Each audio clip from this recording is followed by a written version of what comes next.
Bienvenido al programa donde la crítica, la ironía y las leyes se transforman y siempre pasan de la sátira al derecho.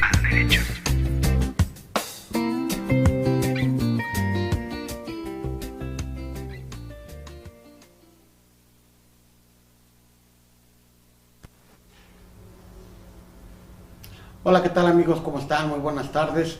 Pues este es su programa de la sátira al derecho.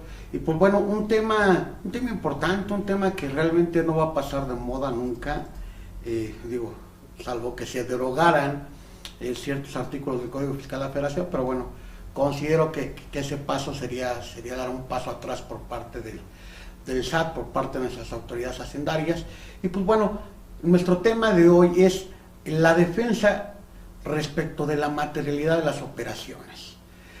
Si bien es cierto, recordamos por ahí del año 2014, se da inicio a una serie, un sinfín de reformas en materia fiscal, dentro de los cuales se instaura en nuestro Código Fiscal de la Federación el artículo 69B. Y sin afán de irme brincando los temas, pues bueno, para este 2020 pues nace o tuvo a bien nacer, 2019, tuvo a bien nacer el artículo 5A del propio Código Fiscal de la Federación en relación a la razón de negocios. Y pues bueno, importante dentro de todo esto, y que quiero que ustedes tengan totalmente claro, totalmente visible, decíamos estas reformas que nacen del 2014 relativo a la simulación de operaciones. Pues bueno, para efectos de la simulación de operaciones hay que tener claro que este artículo 69B del Código Fiscal de la Federación nos habla que se van a presumir de alguna forma actos simulados cuando no se cuente con personal, con infraestructura, con capacidad por parte del contribuyente, para que en determinado momento pueda prestar los servicios o los bienes que se encuentran amparados en los comprobantes fiscales. De no contar con elementos como estos, pues bueno, se deberá entender, o la autoridad tendrá el derecho a presumir que dichas operaciones son inexistentes. Muchos hablan alrededor de todo esto que la facturación apócrifa, la facturación falsa, bueno, primero ni es falsa ni es apócrifa, porque realmente cuenta con un folio digital, con una cadena digital del propio Servicio de Administración Tributaria. Lo preciso es, obviamente, comentar que las operaciones se declaran simuladas o inexistentes. Entonces, partiendo de eso, no debemos pasar por alto también que en el año pasado, pues bueno, ya tenemos también ese famoso artículo 113 del Código Fiscal de la Federación, que precisamente nos sanciona este tipo de operaciones por parte del que promueve la venta, en su caso puede ser un tercero, de quien vende los comprobantes fiscales, quien comercializa con la expedición de comprobantes fiscales, y a su vez de quien los adquiere. Y pues bueno, estas conductas, pues bueno, ya sabemos que se encuentran hoy por hoy sancionadas penalmente por parte de nuestro Código Fiscal de la Federación en el capítulo relativo a delitos fiscales. Pero bueno, ya hablábamos en un principio de la simulación de operaciones y los elementos que la autoridad va a considerar y va a ponderar, va a buscar, va a escarbar para tratar de, en determinado momento, decretar que existe simulación de operaciones. ¿Y por qué digo va a buscar? Porque todo pareciera de alguna forma cíclico y como por etapas. Ciertas cacerías de brujas que decimos por ahí luego los fiscalistas, pues bueno, en su momento recordar los préstamos era una cacería de brujas, las outsourcing era una cacería de brujas, toda la autoridad, hubo un momento en el que todo lo que era préstamos trataba de militarlo, trataba de echarlo para atrás, todo lo que es outsourcing, pues bueno, vista ya mal por la autoridad, y no porque la outsourcing sea una figura negativa, hay modos de outsourcing, hay outsourcing que realmente prestan efectivamente el servicio, y bueno, es plausible, ¿no? De ahí que el outsourcing no está sancionado por simplemente ser outsourcing, sino ya hay ciertos candados en los cuales en determinado momento va a haber ciertas sanciones o ciertos modos en los cuales se va a ir suprimiendo este tipo de actividades, como hoy por hoy esa retención por servicios subordinados. Pues bueno, sabemos que está esas retenciones en cuestiones de impuesto a valor agregado, por poner un ejemplo, y pues bueno, ya tenemos prácticamente conceptualizado lo que son la simulación de operaciones. Pero fíjense a dónde quiero llegar con esto. La autoridad normalmente nos va a revisar, nos va a requerir nuestra documentación. Recuerden, ya sea una revisión electrónica, una revisión de gabinete o bien una visita domiciliaria, que obviamente encuentra su sustento en el artículo 42, fracción segunda, tercera y decimoprimera, novena, perdóname, en novena, el citado artículo 42. Pues bueno, entendamos lo siguiente. La autoridad va a iniciar precisamente su auditoría con una solicitud de información, independientemente de la facultad que se ejerza. Llamo sin entrar, porque ya sé que por ahí varios me van a estar diciendo, no, es solicitud de información. Bueno, requerimiento de información, orden de visita, o en este caso la preliquidación o el previo de la revisión electrónica que hace la autoridad, para que uno como contribuyente pueda respaldar dichas operaciones o manifestar lo que su derecho convenga. Pero eso en la electrónica, y lo voy a dejar un poquito separado de esto. Llámese visita domiciliaria o llámese revisión de gabinete, pues bueno, la autoridad en esa orden de visita nos va a requerir cierta información que en su momento o en el momento en el que da inicio tendríamos que exhibirle a la autoridad. Y pues bueno, ese es el primer punto. En una orden de gabinete, pues bueno, la autoridad nos va a dar un plazo para que directamente presentemos la información que nos solicita en las instalaciones de la propia autoridad. Digo esto como diferencia a la visita domiciliaria que se lleva a cabo dentro del domicilio fiscal del contribuyente. ¿Qué pasa? Digo, sin entrar al desarrollo o de oración y demás, o los bemoles de una visita domiciliaria a una revisión de gabinete, el autoridad nos va a requerir toda nuestra documentación, toda nuestra contabilidad, todo lo que se encuentra contemplado, valga la expresión, dentro del artículo 28 del Código Fiscal de la Federación. No lo va a requerir. No lo va a requerir, pero hay algo importante que quiero que ustedes tengan claro. En ese artículo 28 vamos a encontrar una leyenda que va a decir, integra la contabilidad y una serie de documentos. Y va a hablar algo, o va a decir algo que dice, y demás documentación comprobatoria. Pues bueno, ese y demás documentación comprobatoria es como cuando vemos una ley y dice, y las demás que dispongan la ley, o la ley. Dices, bueno, no me dice nada, pero me dice mucho, ¿no? Mucho y nada. Lo mismo sucede aquí, con esa famosa y demás documentación comprobatoria. Comento esto, ¿por qué? Porque se presentaron ciertos amparos en su momento de, bueno, ¿cuál es esa y demás documentación comprobatoria? Pues precisamente eso va a la materia de operaciones, ¿vale? A los documentos que acrediten de alguna forma que los actos o hechos jurídicos que se consignan en los comprobantes fiscales fueron efectivamente realizados. Entonces, no hay mayor pugna en ese sentido que podamos aquí reclamar como vicio de un procedimiento, como concepto de impugnación en una juicio de nulidad, como un concepto de violación en un amparo. Prácticamente resulta hoy por hoy intrascendente en ese sentido. Por esto digo, ¿por qué? Porque muchos, por ejemplo, recuerdo aquellos tiempos en los cuales los estados de cuenta, la autoridad no lo requería, los estados de cuenta bancario, y resulta que no estaban dentro de ese enumeración que se realiza en el artículo 28 de nuestro Código Fiscal de la Federación, y se declaraba una nulidad por requerir precisamente documentos más allá de los establecidos en ese citado artículo. Pero bueno, ya en cuestión de materialidad, esa famosa leyenda y demás documentación comprobatoria queda cubierto en ese sentido.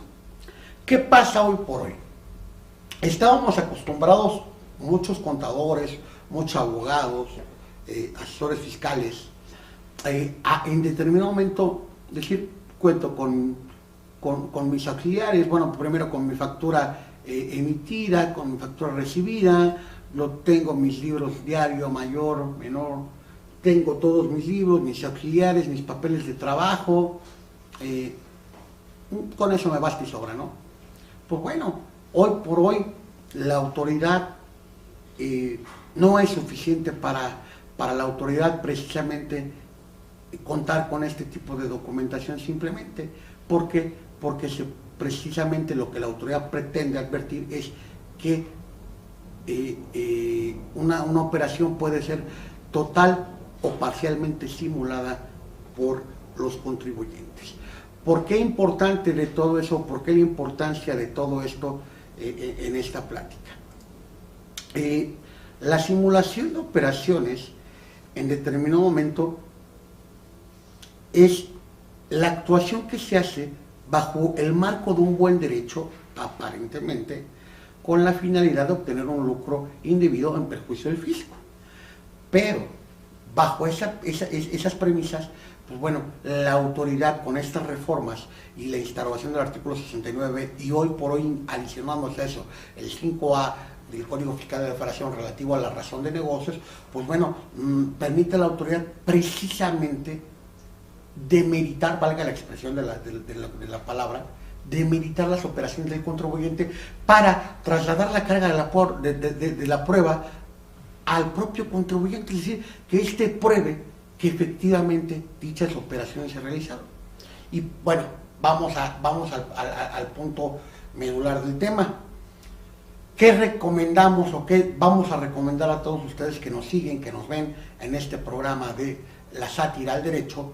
Pues bueno, primero todo, vamos a partir de cero, señores. Que ustedes van a contactar a un proveedor, a un cliente, lo que sea, ya sea para obtener un cliente, para buscar un proveedor o contratar un proveedor. Pues bueno, lo primero, documentar dichos contactos, es decir, el contacto que se tiene entre estos, vía correo electrónico, si hubo a través de una página web y hubo algún momento o modo que se haya podido capturar o que se haya podido retomar evidencia de ese contacto, háganlo. Un correo electrónico, comunicaciones entre las partes, es importante que las tengamos. ¿Por qué? Porque eso va a ser parte de nuestra materialidad. Recordar esta palabra, materialidad. Importante, y ahorita ya en una razón de negocios la autoridad ya lo hace, pero digo, esta práctica viene de hace 4 años más o menos, 5, que llegaba la autoridad o llega el SAT, finanzas, según sea también la entidad, puede hacerlo con base en convenios de colaboración administrativa. Pues bueno, llegan y independientemente de requerirte documentación, te presentan o te formulan una serie de cuestionarios con la intención precisamente, y lo voy a decir así tal cual, de entrampar al contribuyente y tratar de evidenciar la falta de materialidad de operaciones, dentro de los cuales en esos cuestionamientos podamos advertir un sinfín de preguntas como: oye, ¿cómo es que te contactaste con tu cliente? ¿Cómo te contactaste con tu proveedor? ¿Cómo te acreditó en determinado momento su personalidad? Hablando de personas morales, ¿dónde se vieron? ¿Cómo se entrevistaron? ¿Cómo se dio la negociación? ¿Quién dio pauta a la negociación? ¿Cuáles fueron las referencias, las pautas que se tomaron para una negociación? Algo importante que aquí viene ya prácticamente expuesto en una razón de negocios, pues bueno, ¿qué representó para ti al haber contratado a ese cliente o ese proveedor? ¿Representó una utilidad, un crecimiento para ti? ¿Cómo se expuso? ¿Cómo se exponenció? ¿Cómo se tradujo? ¿Cómo lo pudiste palpar? Todo ese tipo de situaciones las empieza la autoridad a cuestionar. Y obviamente pensé que esos cuestionarios resultaron ilegales, pues bueno, hoy con esa famosa razón de negocios, pues la autoridad puede llegar a ese punto. Pero fíjense, ahí estamos hablando de un cuestionario. Pero dentro de todo esto, algo importante que deben tomar en cuenta es también la documentación que debemos tener. Si se dan cuenta en ese cuestionario, cuando yo estoy hablando precisamente de ciertas cuestiones que la autoridad va a pretender en determinado momento requerir del contribuyente, pues bueno, hay que tener el documento que respalde. Ejemplo, la autoridad, repito, pregunta, oye, ¿cómo negociaron? ¿Con quién negociaste? ¿Con quién platicaste? ¿Cómo llegaron a los puntos del contrato? Pues bueno, ¿qué podemos hacer? Pues bueno, irlo documentando con una serie de contratos, con una serie de documentos, con correos, previo a la firma de un contrato. Pues bueno, ese tipo de situaciones las podemos hacer y es formalmente válido, jurídicamente válido. Algo importante, ¿por qué digo todo esto? Ustedes podrán contar con toda la documentación, ser la empresa o el contribuyente más cumplidor, pero ¿qué resulta? La mayoría son documentos privados. Documentos privados que la autoridad va a tachar su autenticidad, va a presumir su autenticidad o su falsedad, valga la expresión, y ustedes tendrán que acreditar que ese documento es cierto. Y la autoridad lo va a hacer bajo una premisa o bajo un punto llamado, un criterio llamado fecha cierta. Ojo, ¿qué es la fecha cierta? Valiendo la pena recalcar esas dos palabras, fecha cierta, pues bueno, resulta que es darle certeza respecto de la fecha o temporalidad en el cual el documento fue suscrito, fue celebrado. Y precisamente esta fecha cierta se adquiere de tres formas. Esto en términos de jurisprudencia, esto viene desde el 2005, para que ustedes lo tengan totalmente claro, pese a ser un concepto civil, se ha traspasado a la materia fiscal desde el año pasado a través de una jurisprudencia de la Corte, y este concepto de fecha cierta lo adquiere un documento, esa fecha cierta, por tres formas. Una, por la muerte de cualquiera de los firmantes. Importante todo esto de la muerte de los firmantes, deben tener ustedes claro lo siguiente: la fecha cierta se adquirirá cuando menos a partir de la muerte de ese firmante. Ejemplo, firmamos un contrato, vamos a decir, en 2 de enero del 2020, y uno de los contratantes falleció en mayo del 2020 a razón de COVID, por un ejemplo, o de la enfermedad que haya sido. Bueno, no será a partir de enero que firmamos ese contrato, sino a partir de la fecha de su fallecimiento, que ese documento se presumirá que fue suscrito por las partes. ¿Vale? ¿Por qué? Porque, digo, la lógica nos dice que un muerto no va a venir a firmarlo, ¿no? Entonces, prácticamente se va a presumir que hasta el día de su muerte pudo haberlo firmado y en ese momento adquiere fecha cierta. Nos quedan otros dos supuestos, pero ¿les parece si nos vamos a nuestra primera pausa comercial de su programa de la sátira del derecho y regresamos un poquito más adelante para seguir platicando de esta charla? Sigue escuchando De la Sátira al Derecho. En un momento regresamos.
Un país con más de 127 millones de habitantes, con jornadas interminables, donde el tiempo corre deprisa y los problemas siempre nos alcanzan. Preparados estamos, disponibles para ti. Cerrando tratos, importando ideales, exportando sueños, optimizando tu economía. cuidando de ti y de tu familia. En todo momento, la mejor solución para ti. Encuéntranos en Retorno de los Mirtos número 68, Colonia Jardines de la Florida, Ciudad Satélite, Naucalpan, Estado de México. Código postal 53130. Contáctanos. Teléfonos 4752-4577 y 4752-4578. Página web www.bpaasociados.com. BPA, Barrios Parrilla y Asociados. Un país con más de 127 millones de habitantes, con jornadas interminables, donde el tiempo corre deprisa y los problemas siempre.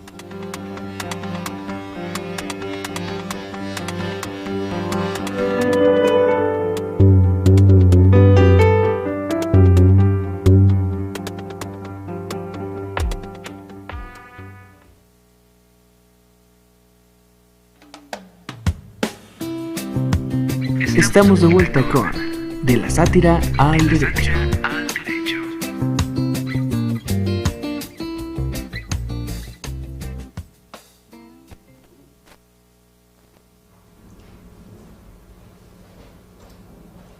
Y pues bueno, amigos, estamos de regreso aquí en su programa De la Sátira al Derecho con este tema que es la defensa de la materialidad de las operaciones. Y bueno, previo al corte hablábamos de la fecha cierta y hay algo muy importante que quiero que ustedes tengan presentes. El hecho de que la autoridad nos tenga en determinado momento o lleve a cabo el procedimiento y hablamos de la famosa fecha cierta, pues bueno, es importante que nosotros tengamos claro que la autoridad nos va a poder en determinado momento presumir la simulación de operaciones, pero decíamos ahí respecto a la fecha cierta, una de las primeras formas en las cuales un documento privado adquiere fecha cierta, bueno, es a través de la muerte de los firmantes. Pero bueno, hay otros modos. Y esto es cuando el documento se somete ante una autoridad judicial, obviamente adquiere fecha cierta también, porque obviamente en este caso, hablando de un órgano jurisdiccional, pues bueno, el secretario de acuerdos normalmente, que es el que autoriza y da fe, pues bueno, cuenta con fe pública al respecto para poder, respecto de los actos que realiza, y pues bueno, si un documento fue sometido ante él y se da cuenta de dicho documento, pues bueno, él mismo adquirirá fecha cierta. Otra forma que también va a adquirir fecha cierta con relación al estado de la fe pública, pues bueno, es a través de un fedatario público. Llámese un corredor público, llámese en determinado momento un notario público, que va a través de los documentos privados, llámese un contrato, llámese un reconocimiento de deuda, lo que sea, ese documento que se presenta ante el notario va a adquirir fecha cierta. Quiero destapar aquí un error que tienen ciertos abogados, ciertos fiscalistas al respecto, digo, y sé que hay muchos muy brillantes, pero me he topado con gente que dice que en determinado momento, para que un documento presentado ante un fedatario público tenga fecha cierta, tiene que ratificarse su firma, es decir, protocolizarse como tal el documento mediante una ratificación de firmas ante dicho fedatario. Quiero comentar al respecto que eso es totalmente falso, es un mito, es una mentira. ¿Por qué? Porque aquí no hablamos de que si surte efectos a un tercero y demás para hablar de una ratificación de firmas en ese sentido, sino de la puesta a disposición ante ese fedatario y que haya certificado la existencia de ese documento. Y valga la expresión con esta palabra certificación, pues basta inclusive que de ese documento se obtenga una copia certificada para que ese documento cuente o tenga fecha cierta, ¿sí? ¿Por qué? Porque dentro de las leyendas que va a hacer constar el notario cuando certifica un documento, o que en la práctica hace, es el presente documento que consta de tantas hojas es copia fiel de su original que tuve a la vista y se certifica para tal efecto, se coteja fielmente para su reproducción. Pues bueno, ya ese hecho de que el notario, el fedatario público o corredor público hizo constar que tuvo a la vista el original para posteriormente certificarlo, pues bueno, eso ya nos da en determinado momento una fecha cierta respecto al documento. ¿Y por qué comento esto? Digo, como un tip para todos ustedes. A veces el cliente, imagínense que le digamos a nuestro cliente, nosotros como contadores o asesores fiscales, como nuestro servidor, pues bueno, imagínate que le digamos al cliente, oye, ¿sabes qué? Por cada operación que hagas, va el notario y ratifícala, ¿vale? Muchas veces, ¿qué va a suceder? Que o ya sea el cliente, más el cliente nos va a decir que no, él no va a acudir al notario. Tal vez nosotros podríamos coercionar a los proveedores del cliente los proveedores del cliente que representamos, para que, oye, ¿quieres continuar con la operación de nosotros? Pues no hay que acudir al notario. Tal vez pudiéramos por ahí hacerlo, pero no es necesario, no es obligación. Entonces, no es lo mismo el costo que va a tener ese acto, que vamos a hablar de, que puede ir desde los 3,000 pesos hasta los 5,000 una ratificación, porque inclusive atiende muchas veces al monto de lo que se está planteando ahí, si hablamos de cantidades.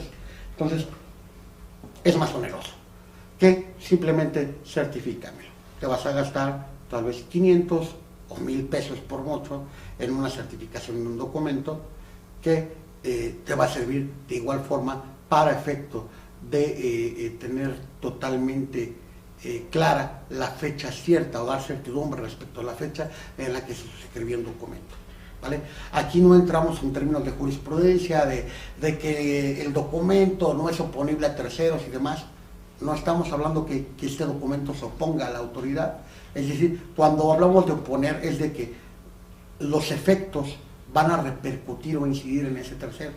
Aquí no, simplemente es fecha cierta para que, si tenemos una auditoría, en determinado momento podemos acreditar de forma correcta, de forma válida jurídicamente hablando, pues bueno, que nuestros contratos o nuestros documentos cuentan con esa fecha cierta. Otra forma de adquirir la fecha cierta en un documento es la inscripción en el registro público de comercio. Entonces, en determinado, o propiedad de comercio, como lo conozcan algunos, digo comercio porque se divide en esas secciones, y pues bueno, cuando se inscribe en un registro público, pues bueno, ese documento a partir de su inscripción gozará plenamente de fecha cierta. Y este es un primer elemento que vamos a tener en cuestión de nuestros documentos. Vamos a hablar de un contrato, vamos a hablar, si no tenemos un contrato, tal vez nuestra primera orden de compra, una entrada al almacén, algún documento que de alguna forma lo haga esos correos. Fíjense algo importante como tal, para también no estar gastando mucho y que ustedes pueden hacerlo para irse cuidando. Digo, no, irse cuidando suena muy agresivo, pero es una realidad, ¿no? Ir previendo, siendo previsores respecto a una auditoría de la que podamos ser sujetos. Pues bueno, importante dentro de esto, que quiero que ustedes tengan totalmente claro, es que la autoridad, con relación a todo esto que estamos planteando, va a pretender demeritar nuestras operaciones con esa famosa fecha cierta. Pero fíjense algo importante, ya hablamos de ese término jurisprudencial, pero una pregunta, y se las dejo al aire: ¿una factura electrónica tiene fecha cierta?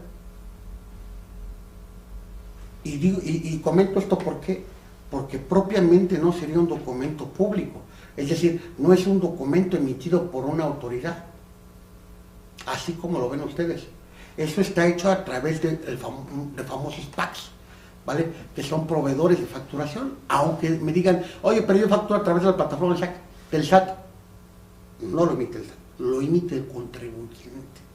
Con esas herramientas lo acaba emitiendo el contribuyente que propiamente emite esa factura. ¿Pero qué le da esa fecha cierta? Precisamente esa factura o ese documento tiene ciertos elementos de seguridad, como lo es una cadena digital, como lo es un código QR, que digo, no entro al código QR porque se puede manejar de alguna forma, pero esa cadena digital nos va a arrojar elementos importantes para efectos de una fecha cierta. Año, mes, día, inclusive segundo, en el que se emitió el documento. Bueno, diríamos por ahí, año, mes, día, hora, minuto y segundo. Seis elementos para determinar una fecha cierta respecto de ese comprobante. Y los invito por ahí a aquellos que nos ven, que vean una factura y van a encontrarse esos elementos en cuestión de fecha y hora de emisión del documento. ¿Por qué comento, por qué traigo a colación una factura? Porque precisamente hay ciertos programas o paqueterías, inclusive para hablar de correos, en los cuales, o comunicaciones o firma de documentos, contratos que se pueden firmar digitalmente. Entonces esa firma digital va a arrojar inclusive ese certificado, esa cadena digital que va a evidenciar una fecha cierta, ¿sí? De igual forma un correo electrónico, pese a que tal vez nosotros no lo vemos, pero arroja una dirección IP, y esa dirección IP o ese registro IP pues, nos va a señalar precisamente de una forma muy similar año, mes, día, hora, minuto y segundo en el cual se envió un correo electrónico. Y me dieron muchos, licenciado, estás muy loco, ¿no? Recuerdo por ahí hace 15 años, me decían loco cuando yo trataba de justificar la fecha cierta con relación a mis clientes. 15 años, y resulta que después de casi 18 años sale una jurisprudencia en el cual me daba prácticamente la razón. ¿Y qué pasó con aquellos, por ejemplo, que no eran mis clientes y no llevaban esto? Pues bueno, batallan porque, oye, que esto se aplica en perjuicio retroactivamente al contribuyente. Pues bueno, los que son mis clientes, pues bueno, ya traían ese cuidado conmigo. Y pues bueno, me atrevo a decir hoy algo que también muchos van a tildarme de loco, porque me van a decir, eso no se encuentra en una ley, como tampoco se encontraba en un código de la fecha cierta. Muchos me tildarán de loco por si no se encuentra en una ley, no se encuentra en una miscelánea, no se encuentra reconocido por la corte, no nada. El fundamento de todo esto. Muchos teníamos, y voy a hacer una apología a todo esto, en el cual muchos decíamos anteriormente, oye, un video, una videograbación, una grabación, no vale. Nuestro Código Civil, nuestro Código de Procedimientos, nuestro Código Federal de Procedimientos Civiles, que es de aplicación supletoria al Código Fiscal de la Federación y diversas disposiciones fiscales, pues bueno, es claro al disponer que son prueba todos aquellos medios de convicción basados en la tecnología. Entonces, mi pregunta al aire es, ¿un correo electrónico deviene de la tecnología? Claro que sí. Una firma electrónica de un documento que se haga a través de una firma electrónica en la cual nos va a arrojar precisamente una cadena digital, un sello digital en ese sentido, pues bueno, no es no es tecnología que se está aplicando, al final no es un medio tecnológico, claro que sí. Entonces, bajo esa premisa y la supletoriedad que permite la ley, podríamos o podemos hacerlo. Y esto se lo dejo como tipo para aquellos que me dicen, oye, yo no voy a estar yendo con un notario, yo no voy a estar yendo a un registro público de la propiedad, y mucho menos voy a esperar que se muera la otra parte con la que firmé el documento, ¿no? Entonces, es importante que tengamos esto, que nosotros vayamos generando ese respaldo. ¿Para qué? Para que llegase una autoridad que les toca a todos madera. Bueno, aquí en nuestro set no tenemos nada de madera, pero bueno, imagínense que el metal es madera. Entonces, vamos a hacerlo de esa forma, que llegase una auditoría, pues bueno, estarán ustedes de alguna forma respaldados en cuanto a la fecha cierta de sus operaciones que llevan o han llevado durante ese ejercicio fiscal. Entonces, ténganlo en cuenta para en adelante, y recuerden contactarnos para cualquier situación aquí en BPA Radio y Televisión, que es una cadena de Barrios Parrilla Asociados, de un despacho experto en materia fiscal, administrativa, contable, Y pues bueno, acérquense con nosotros, háganos, extiéndanos sus dudas, háganos llegar sus inquietudes, sus comentarios, y con todo gusto les vamos a dar respuesta. En la barra que están viendo aquí abajo están saliendo los teléfonos, que son 4752, 4577, 4752, 4578, y estamos ubicados en Retorno de los Mirtos, número 68, Colonia Jardines de la Florida, muy cerquita de Ciudad Satélite, de las Torres Satélite, estamos a 2 calles. Y pues bueno, y continuando con este tema, vamos al primer punto. Se dan cuenta, ni siquiera hemos entrado a una auditoría. Muy superficialmente, al comienzo del programa, hablé yo de la auditoría, hablé un poquito de la reforma del 69B, del 5A, sin abundar mucho, y me fui hacia atrás. Me fui, 2 preguntas. Ok. Me fui hacia atrás, y pues bueno, algo importante que quiero que ustedes tengan claro es, prefiero comentarlo esto, y si el programa nos exige de alguna forma que este tema lo desarrollemos en 2 etapas, lo vamos a desarrollar con gusto para que ustedes tengan un trato especial, ¿vale? Todos los que nos ven, contadores, nuestros amigos contadores, nuestros amigos abogados, todo el público en general que nos vea, tengan materia prima de dónde valerse en cuestión de la defensa contra las presunción de simulación de operaciones. Y pues bueno, ¿les parece de alguna forma así? Para no dejar corto el tema, nos vamos a nuestra segunda pausa comercial y regresamos a este su programa, que es De la Sátira al Derecho.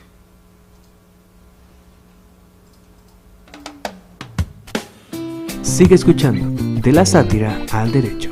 En un momento regresamos.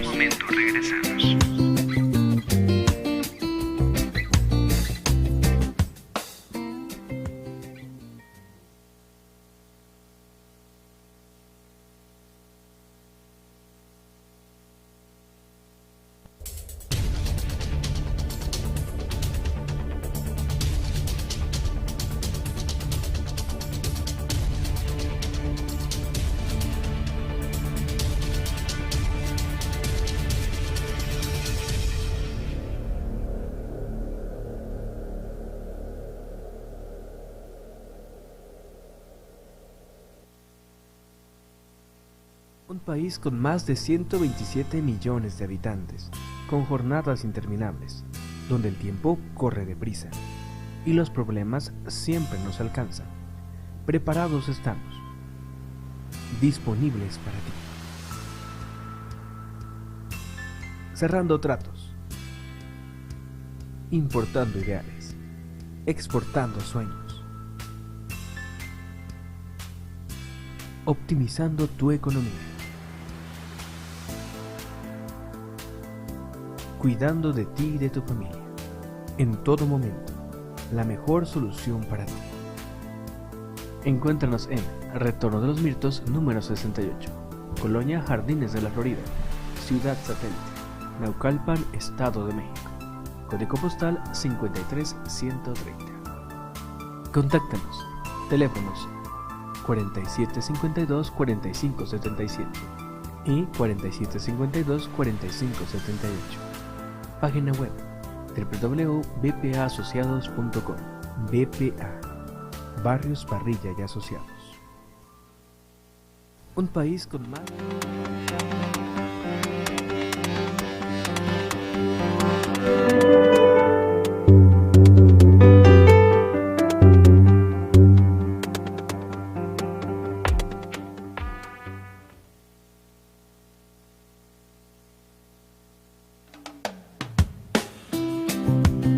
Estamos de vuelta con De la Sátira al Derecho.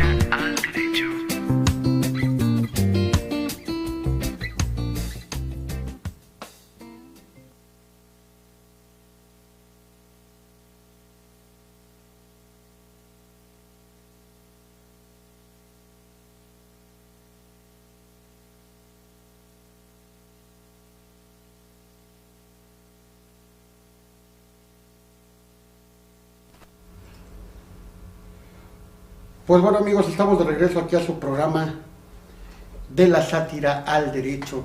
Y pues bueno, previo a irnos al corte, les decía yo, no hemos hablado gran cosa de la defensa, no hemos entrado prácticamente a la defensa, contra la presunción de inexistencia de las operaciones de los contribuyentes.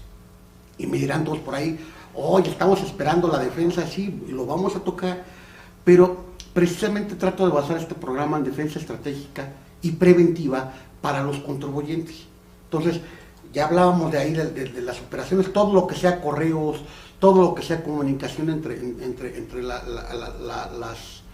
cliente, proveedor, valga la expresión, entre sus respectivos clientes, sus respectivos proveedores, todo documentémoslo. Inclusive me voy a atrever a hacer algún comentario. La autoridad, cuando en cuestión de los ingresos del contribuyente, nunca va a objetar algo, ¿no? Jamás te va a decir, ay, este ingreso que tuviste no es un ingreso acumulable y te lo voy a considerar yo solita de préstamo, ¿no? Porque advierto que recibiste, regresaste capital. No, ¿vale? Hago este comentario, ¿por qué? Porque antes bastaba con que tuviéramos nuestra entrada y salida de dinero registrada contablemente y obviamente que el estado de cuenta lo amparara, para que la autoridad presumiera precisamente bajo un buen derecho que efectivamente existía un préstamo. Hoy por hoy sabemos que tienes que acreditar el préstamo, haberte pagado algún interés, que tenga fecha cierta, muchas situaciones que ya la autoridad va ponderando en ese sentido, va requiriendo a los contribuyentes. Entonces, importante entre todo esto que quiero que ustedes tengan claro es, vamos desde lo preventivo hasta obviamente ya todo lo que es un procedimiento jurisdiccional en el cual propiamente obtengamos inclusive una nulidad licidiana en ese sentido por cuanto hace al fondo de el asunto, cuando tengamos que desvirtuar precisamente la presunción de la autoridad justificada en una simulación de operaciones inexistentes, y pues bueno, partiremos de eso. Deseamos por ahí entonces la fecha cierta de los contratos. Les pido a ustedes, por favor, cualquier correo, cualquier comunicado, lo que de forma de comunicación que existe entre los clientes y proveedores, guárdenla, administrenla, no borren correos. Es más, si pueden irlos imprimiendo así como si fuera parte de sus facturas, imprímanlos, ¿vale? Imprímanlos, ¿para qué? Para que tengan ese soporte en cuanto, oye, mira, sí, efectivamente, le requería a mi proveedor tales bienes, tales servicios, y lo hice a través de este correo. Si bien es cierto, no hice orden de compra, por un ejemplo, pues bueno, lo hice a través del correo y cumplo con la finalidad de hacerlo, ¿no? La orden de compra formalmente no es un documento contable, como tal se usa, se estila, pero no es un documento que sea exigido como tal, pero sí nos va a justificar la materialidad de esas operaciones. Entonces es importante que toda la documentación la tengamos, si no al día, sí conservado, o sí que sean información que no borremos de nuestro equipo de cómputo, de nuestro correo. Y pido a ustedes, tengan por favor ese cuidado, tengan ustedes esa pericia para conservarlos, y precisamente de tener un problema que no se los deseo, pues bueno, tengan ya ese respaldo. Y pues bueno, ya estamos en el desarrollo de la auditoría, y resulta que la autoridad me requiere ciertos documentos. Importante que quiero que tengan esto totalmente claro. La autoridad me va a requerir ciertos documentos, a veces por documentos de más. Tener claro lo siguiente. Primer punto. Ya sea en la orden de visita que la autoridad nos va a requerir al momento en el que se inició la visita, que entregó unos documentos, o bien tratamos de revisión de gabinete, la autoridad a través del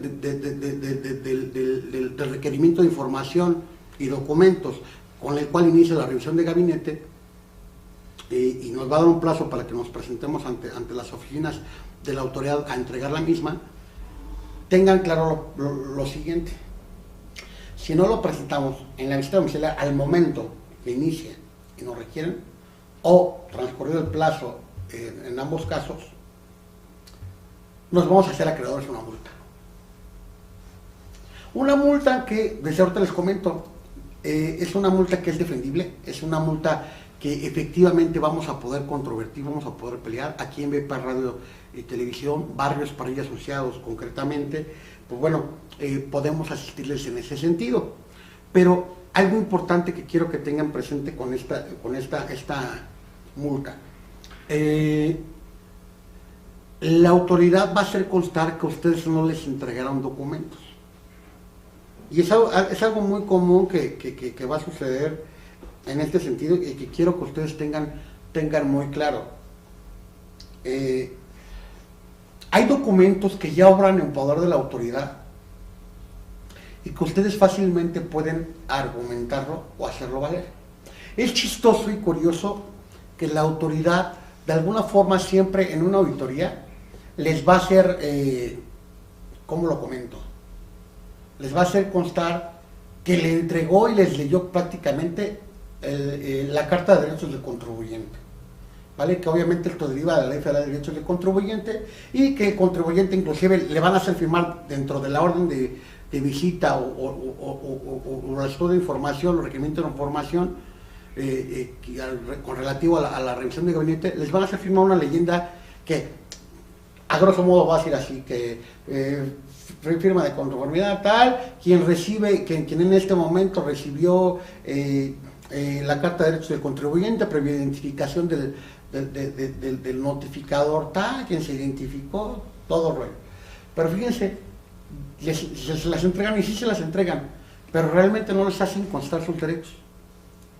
Y se valen perdón la expresión, no me lo tomen a mal aquellos contribuyentes o que en razón a mi comentario, pero valiéndose tal vez de la ignorancia o del desconocimiento que se tiene de estos derechos del contribuyente, pues la autoridad te dice, oye, te entrega un listado y te dice, oye, todo ese listado de documentación tienes que entregármela. Y te falta una, y la otra va a decir, le faltó tal documento, tal, por lo tanto se le da un plazo de tantos días para hacerlo y se le hace que se le advierte que el que hacer omiso será acreedor una multa. Esa multa nos va a llegar a los 5 días aprox, cuando menos, o digo, de ahí en adelante, pero no le dicen al contribuyente, oye, hay documentos que ya obran en mi poder y que no tendrías obligación de dármelos. ¿Vale? Pueden ver el artículo 2 de la Ley Federal de Derechos del Contribuyente, en el cual se establece claramente esto. ¿Qué sucede? Ejemplo, la autoridad te va a decir, dame tu constitutiva, tu constancia de situación fiscal, por un ejemplo, tu constitutiva, que vamos a hablar de tus declaraciones, partiendo de la lógica, perdón, cuando nos dimos de alta, vamos a pensar una empresa, una persona moral, ¿qué es lo primero que entregamos? La constitutiva. Una constancia del RFC, ¿quién la tiene? ¿Quién la emite? El propio SAT. ¿La tiene en su poder? Claro que la tiene en su poder. Ejemplo, ¿qué más? Tratamos de contabilidad electrónica. Todo lo relativo a la contabilidad electrónica, si tú estás bajo esa obligación de presentar obligación de declaración electrónica, es válido que tú digas no te lo entrego porque obra en tu poder. Toda la documentación que va a tener tu declaración, ok, si bien es cierto, es obligación del contribuyente conservar la contabilidad de declaraciones en el domicilio fiscal, así lo establece el propio Código Fiscal de la Federación, la autoridad no tiene tus declaraciones, sin embargo te la requiere. Y si tú no manifiestas nada al respecto, ya te hiciste crear una multa por X o Y, que dices, mi contador no está en este momento y mi contador es quien sabe de la información, ¿no? Ya no la entregaste en el momento, ya no le entregaste la información a la autoridad en el momento y la autoridad te va a determinar, bueno, te va a conceder un plazo para que vía cierto escrito libre o tratamos de visita domiciliaria se vuelva personal el visitador a tu domicilio y exhibas la documentación, o en revisión electrónica un plazo para que tú te presentes ante las instalaciones de la autoridad y exhibas esa documentación. Sí, ahí en teoría dicen, oye, no le violo el derecho a audiencia al contribuyente, le estoy permitiendo que me entregue documentación, pero ya te impusieron una multa por documentación que no entregaste y que puede ser el caso, como lo decía, que obra en poder de la autoridad. Entonces, uno de los aparte de la fecha cierta, pues bueno, uno de los elementos importantes que tienes que tener en cuenta también para poderte defender correctamente respecto de un procedimiento en el cual estamos hablando de la simulación de operaciones, pues bueno, algo importante que debes tener en cuenta o tener en consideración es precisamente eso, tener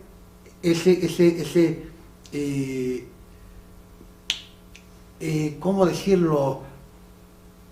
Expertise, ese conocimiento previo para poder decir, oye, autoridad, ok, estás presentando tu acta en el cual detallas toda la documentación que te estoy entregando, pero ¿qué crees?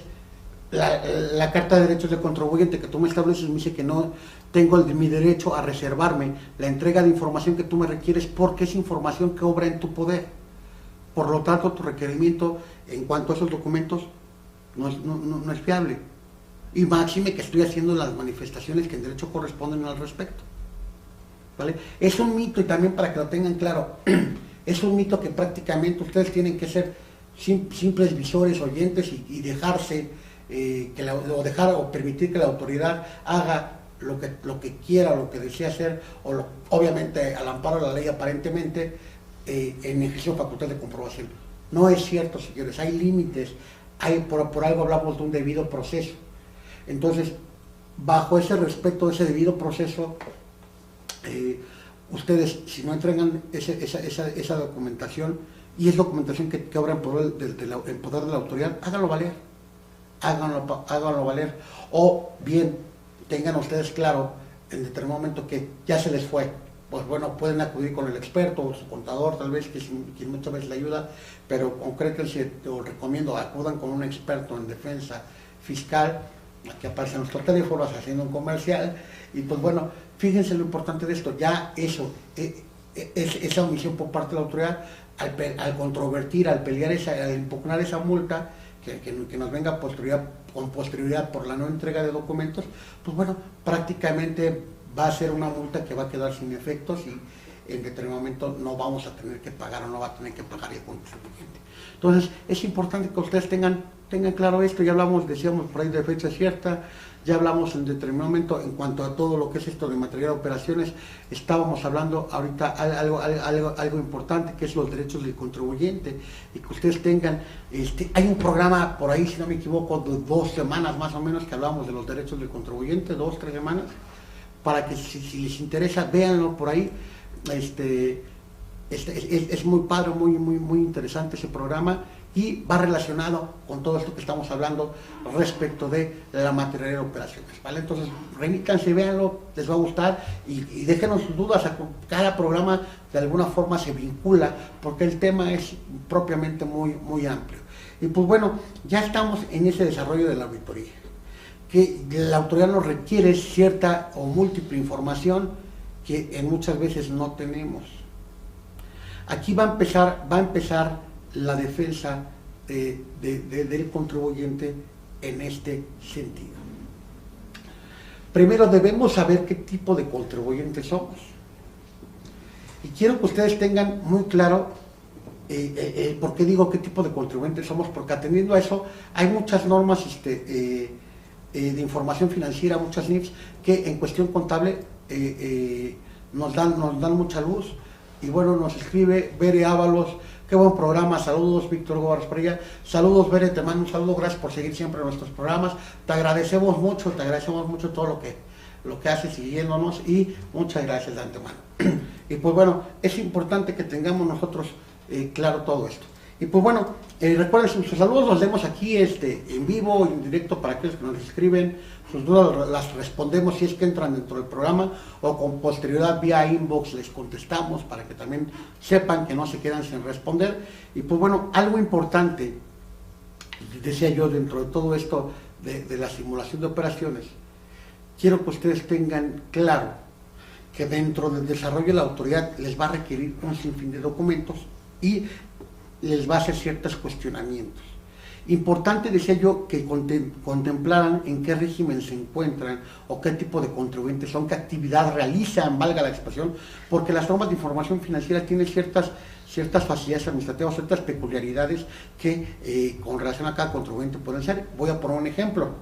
la autoridad muchas veces te va a decir, oye, dame la entrada de almacén o el control de inventarios, vamos a poner el control de inventarios de tu constructora, de todo lo que compraste. Ejemplo, tienes una obra, vamos a hablar en el Ajusco, y ocupaste comprar material para el momento de esa obra, y la otra te va a decir, es que te rechazo esa compra y te presumo que es simulada porque no me entregaste la integración en el inventario de esa mercancía, de esos bienes.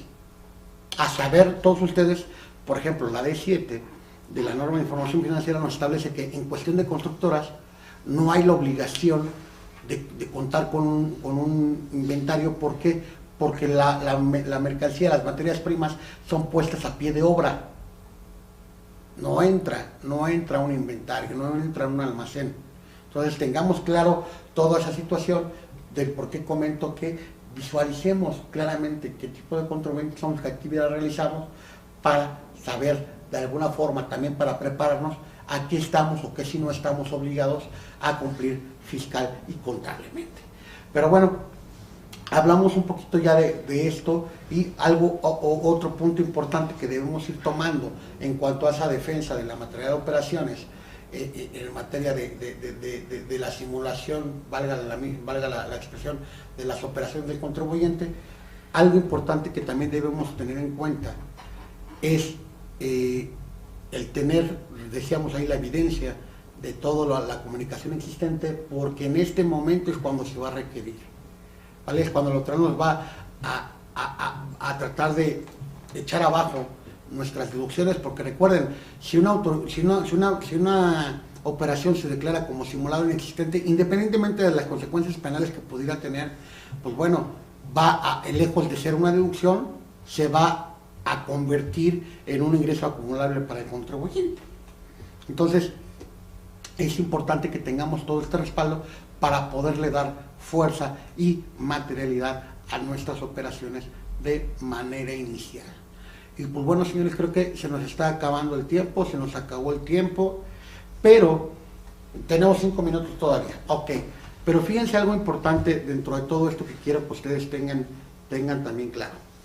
En relación a la simulación de operaciones que la autoridad va a tratar de averiguar, pues bueno, recordamos el 69, pero no pasemos por alto la razón de negocios, en el cual debemos ir cuidando, como parte de nuestra defensa, la razón de negocios, es decir, ¿en qué me benefició el haber llevado una operación? Vamos a hablar con un proveedor, digo, me queda claro, con un cliente, pero efectivamente incrementa mi volumen de venta y no tiene problema la autoridad, pero ¿qué me benefició haber contado con ese proveedor o no, o con otro? ¿Por qué ese? Concretamente, ¿por qué? Y aquí viene la crítica de la autoridad o la razón de negocios, es ¿por qué con este proveedor habiendo otros? ¿Por qué con este proveedor es con quien tú contrataste? ¿Por qué con este proveedor pudiendo haber otro tal vez más bajo que con el que contrataste? ¿En qué se tradujo o en qué se transformó, en qué se generó, en cómo se cristalizó el beneficio de contratar a ese proveedor? De adquirir esa compra, ese bien, ese servicio. ¿Qué te benefició? Eso es importante que lo vayamos teniendo. Entonces, dentro de esto, paralelo a contratos, paralelo a comunicaciones, pues bueno, hagamos esos ejercicios, esas mecánicas, de ser posible. Los contadores son muy hábiles, muy buenos, y tengo muy buenos amigos ahí, y la gran mayoría que nos ve sé que son muy brillantes en ese sentido. Hacer una proyección financiera de, bueno, ¿en qué me representa? ¿Cómo me representó? Para poderlo hacer y tener justificada esa razón de negocios que repito, va a ser la justificación que el contribuyente tiene que acreditar, o una forma más allá de materializar la operación, en el cual se tiene que justificar el beneficio que me tradujo, cuál es la razón de llevar ese negocio con esa persona, ¿vale?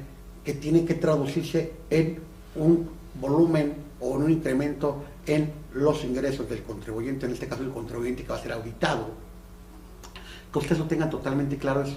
Esa razón de negocios vamos a desarrollarla también de una forma muy peculiar, si les parece, en la próxima emisión, y espero en la próxima emisión ya tocar eso y tocar otros tópicos importantes dentro de esto y concluir hablando un poquito de lo que es la PRODECON, hablar un poquito de lo que es el recurso de revocación y el juicio de nulidad, para que ustedes de alguna forma tengan amalgamada la forma de defensa en la que ustedes como contribuyentes van a desvirtuar las presunciones que la autoridad haga con relación a los comprobantes fiscales, a la simulación de operaciones.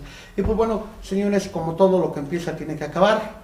Hemos llegado a nuestro fin de programa y los vemos la próxima semana continuando con este tema, ¿vale?, que es la defensa contra la presunción de simulación de operaciones y por cuanto hace su materialidad. Vamos a hablar también de materialidad.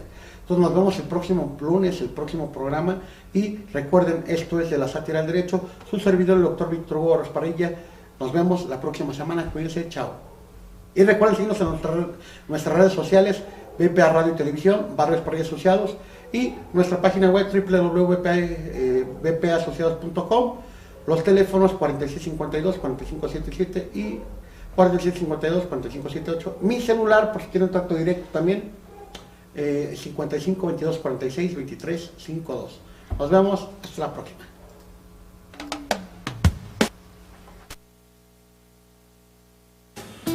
Te esperamos en la siguiente emisión para continuar llevándote de la sátira al derecho.